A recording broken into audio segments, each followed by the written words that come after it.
Bismillahirrahmanirrahim. Assalamualaikum warahmatullahi wabarakatuh. Alhamdulillahirabbil alamin. Wassalatu wassalamu ala asyrafil anbiya'i wal mursalin sayyidina wa maulana wa ala alihi wa sahbihi ajma'in. Amma ba'du. Bapak Ibu hadirin dan hadirat jamaah tarwih yang dirahmati serta dimuliakan oleh Allah. Pertama-tama dan yang paling utama, kembali lagi kita pada malam yang berbahagia ini memanjatkan puja dan puji syukur kehadirat Allah Subhanahu wa taala. Yang mana alhamdulillah malam ini kita telah sampai pada malam yang ke-8 di bulan suci Ramadan. Oleh karenanya kita berharap dan meminta kepada Allah agar Allah Subhanahu wa taala senantiasa memberikan kita kesehatan sehingga kita bisa maksimal ibadah di dalam bulan suci Ramadan ini, terutama yang menghidupkan malam-malam di bulan suci Ramadan dengan melaksanakan ibadah tarawih. Ya, kenapa? Karena Nabi sallallahu alaihi wasallam pernah bersabda, "Man qama Ramadhana imanan wa ihtisaban, ghufira lahu ma taqaddama min dhanbi." Siapa yang menghidupkan malam-malam di bulan suci Ramadan dengan melaksanakan salat sunnah, di antaranya salat sunnah tarawih, dengan iman dan sungguh-sungguh mengharapkan ridhonya Allah, maka ghufira lahu ma taqaddama min dhanbi, maka akan diampuni dosa-dosanya yang telah lalu. Nah, semoga kita jamaah Masjid Al-Ikhlas Auri termasuk golongan orang-orang yang konsisten dan istiqomah sejak malam pertama hingga malam terakhir, sehingga kita termasuk orang-orang yang ghufira lahu, diampuni dosa-dosa kita oleh Allah. Amin ya rabbal alamin. Kemudian salam dan salawat tak lupa kita kirimkan, curahkan kepada baginda Rasulullah Muhammad sallallahu alaihi wasallam. Allahumma sholli ala sayyidina Muhammad, seorang nabi yang diutus oleh Allah sebagai rahmatan linnasi wa rahmatan lil alamin. Alhamdulillah Bapak Ibu hadirin dan hadirat, malam ini kita telah berada pada malam yang ke-8. Ya, dari forum kami diberi amanah untuk membahas mengenai membangun akhlak dalam kehidupan. Ya, jadi adik-adik, anak-anakku yang punya buku catatan amal ibadah itu silahkan ditulis judulnya, yaitu membangun akhlak dalam kehidupan. Ya, saya kira akhlak ini Bapak Ibu merupakan sesuatu yang paling dan wajib kita miliki. Ya, kenapa? Karena salah satu tujuan daripada diutusnya baginda sallallahu alaihi wasallam diantaranya adalah untuk menyempurnakan akhlak manusia. Ya, yang tadinya orang-orang Arab itu akhlaknya keras, tiba-tiba datang Nabi, dia rubah itu menjadi lembut akhlaknya orang-orang Arab. Yang tadinya orang-orang Arab itu akhlaknya kikir, bakhil, namun ketika datang Nabi mereka menjadi dermawan. Yang tadinya kemudian malas ibadah, ataukah misalnya menyembah berhala-berhala, tapi diutusnya Nabi sallallahu alaihi wasallam beralih kemudian menyembah Allah Subhanahu wa taala. Innama bu'ithu liutammima makarimal akhlak. Sesungguhnya aku diutus oleh Allah Subhanahu wa taala, kata Nabi, untuk menyempurnakan daripada akhlak manusia. Karena akhlak ini cakupannya luas. Akhlak ini luas sekali pembahasannya, banyak sekali contohnya, maka kita akan mengangkat satu saja contoh akhlak yang kira-kira penting untuk kita bahas pada malam hari ini, yaitu tentang sabar. Ya, tentang sabar.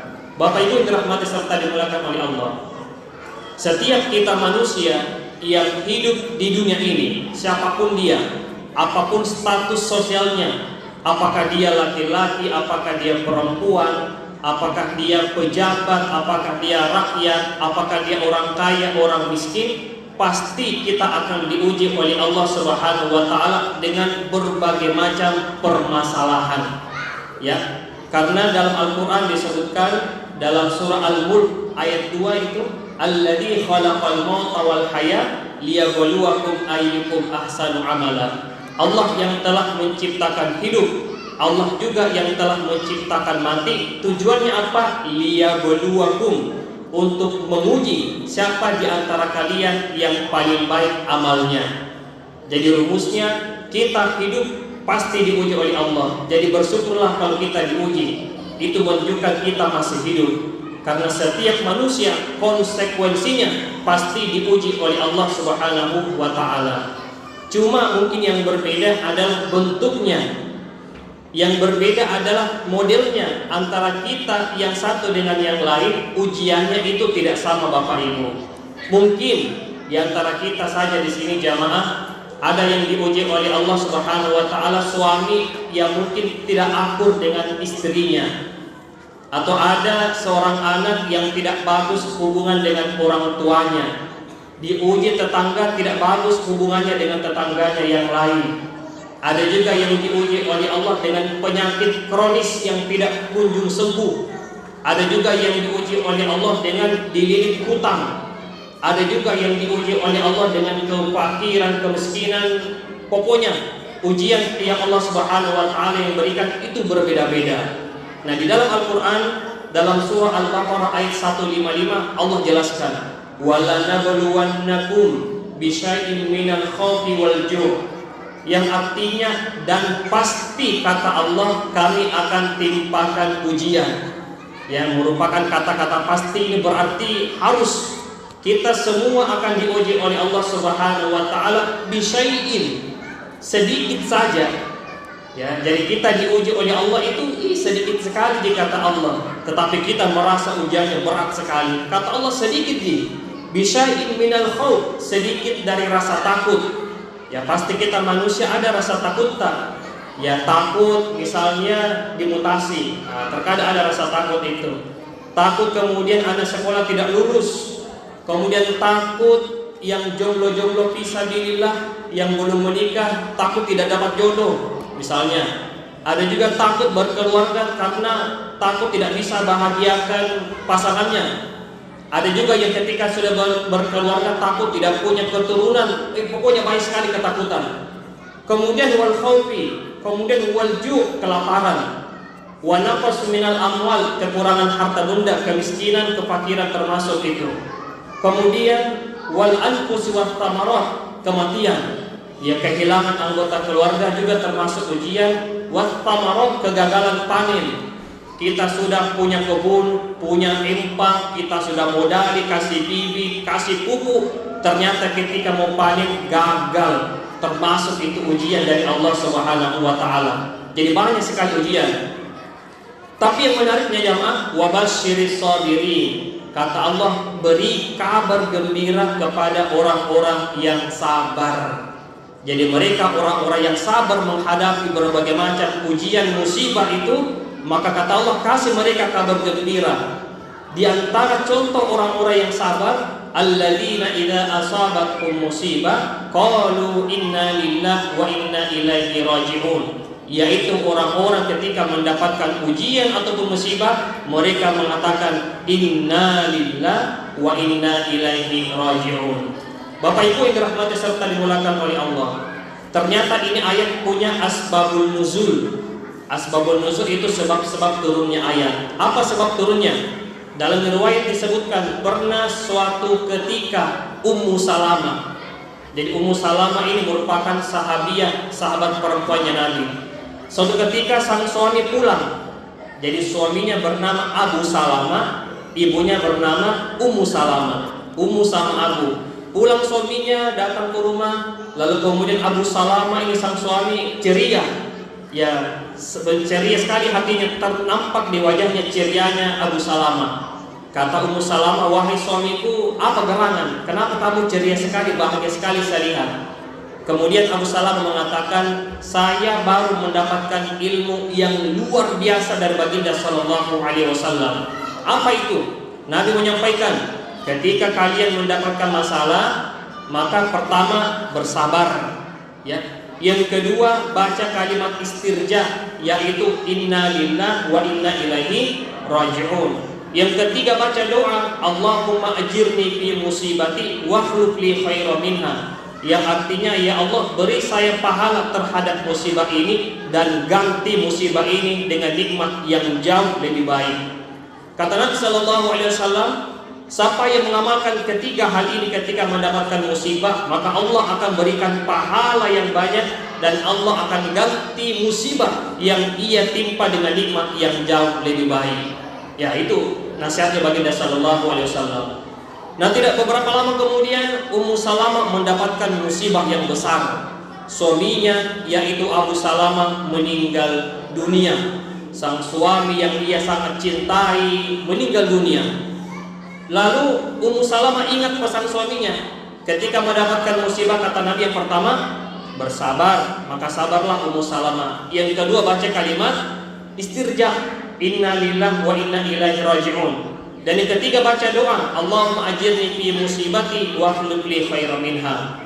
Tiba-tiba muncul dalam hatinya ini Ummu Salamah.